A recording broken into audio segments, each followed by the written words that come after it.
With rising cost of living pressures, I thought it would be really interesting to have a look at how value translates on a cruise, and I've found a very intriguing example that might surprise you, so let's get into it. I'm Adrian, the Cruise and Travel Guy. If you're new here, I produce cruise-related content on YouTube every week, so if you enjoyed the video, please consider subscribing. I've cruised a lot, and I've had extensive cruising time with P&O, Princess, and Royal Caribbean in particular.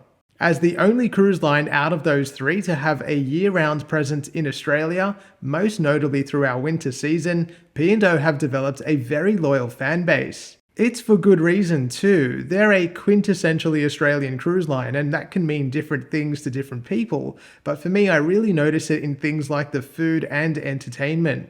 In particular, Australian chefs Johnny DeFrancesco and Luke Mangan are both represented on board, and in general the type of food served has a modern Australian twist. The entertainment and production shows are also unique and, I believe, are developed by Grey Boy Entertainment, an Australian-based production company. Conversely, you can definitely notice a lot more of an American flavour on board other cruise lines. The first time I got to experience the wonders of pumpkin pie and biscuits and gravy was on board a Royal Caribbean ship in 2009. But back to the concept of value, and while it's not uncommon to pay for extras on board most mainstream cruise lines, many people would agree that P&O have perfected the art of the upcharge. Mostly these are related to food and activities. Poolside snacks like pizza, burgers and hot dogs come with a cost, and the onboard buffet called the pantry is not open after dinner service, so late night munchies need to be dealt with as an additional expense. High adrenaline activities on board P&O ships are offered as part of their highly regarded Edge Adventure Park, with options like flying fox, laser tag and rock climbing, but these too come at an additional cost. Conversely, Princess Cruises, another line operating under the Carnival Corporation umbrella, offer a more inclusive cruise experience at their basic fare level. This includes complimentary dining 24/7 with no cost for room service, a cafe that never closes offering both sweet and savory bites, as well as included pizza, burgers, hot dogs and more by the pool. Admittedly, Princess offers none of the thrill-seeking adventure activities on most of their ships, although their new Sun Princess, which will be debuting early next year, does have a first ever for the cruise line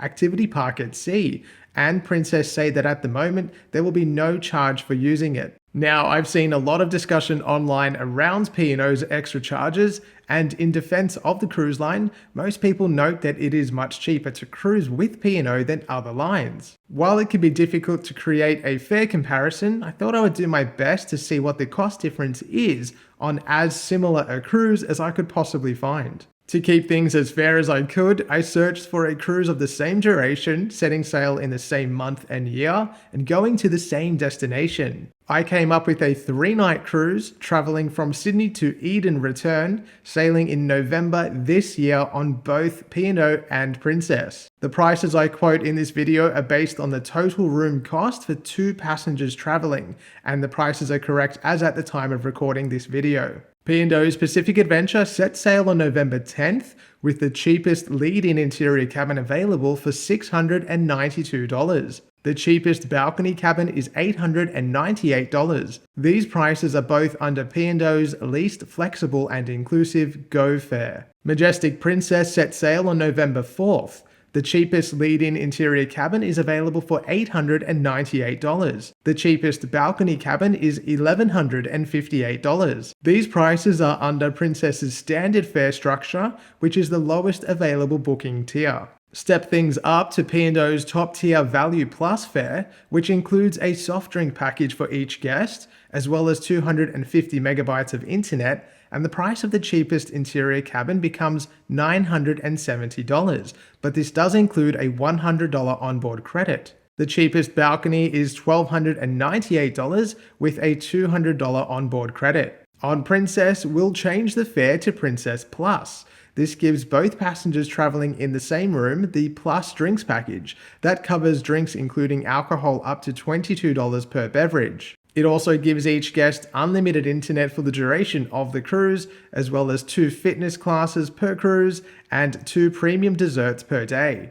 On Princess Plus, the cheapest interior cabin is $1,288, while the cheapest balcony cabin is $1,548. Let's take a closer look at the Value Plus and Princess Plus fare comparison for a balcony cabin. The cost difference is $250 or $125 per passenger, which comes to about $42 per passenger per day. For the extra money, you get unlimited internet, a very inclusive drinks package, premium desserts, and fitness classes. Plus, you'll be sailing on one of the newest ships in the Princess fleet that offers the incredible medallion technology. And in terms of food, you'll get to enjoy complimentary room service, as well as 24/7 access to the International Cafe. Admittedly, the P&O option does give you a $200 onboard credit, but taking into account all of the Princess inclusions, I would argue that is mostly redundant. While this isn't reflective of all case scenarios, I thought that this was a very interesting example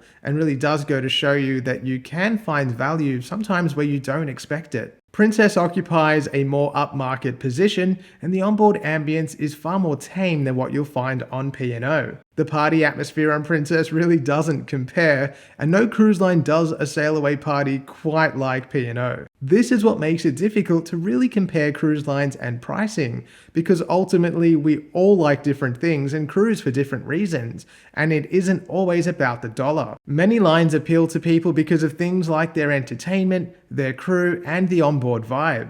Either way, I hope this comparison has provided you with a little extra context and detail to consider before you book your next cruise, and maybe you'll do a comparison similar to this and find value where you didn't necessarily expect it. Let me know in the comments, what do you think about the value of cruising, and would you be swayed to pay more upfront to get more included later?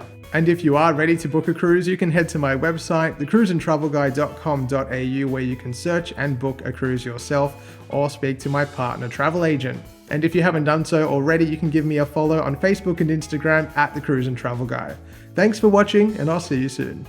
I thought it would be really interesting to take a look into how value translates on a cruise with a very interesting example. I used interesting twice. While it is difficult to create a fair comparison, I thought I would do my best to see if I could find a cruise that is as similar as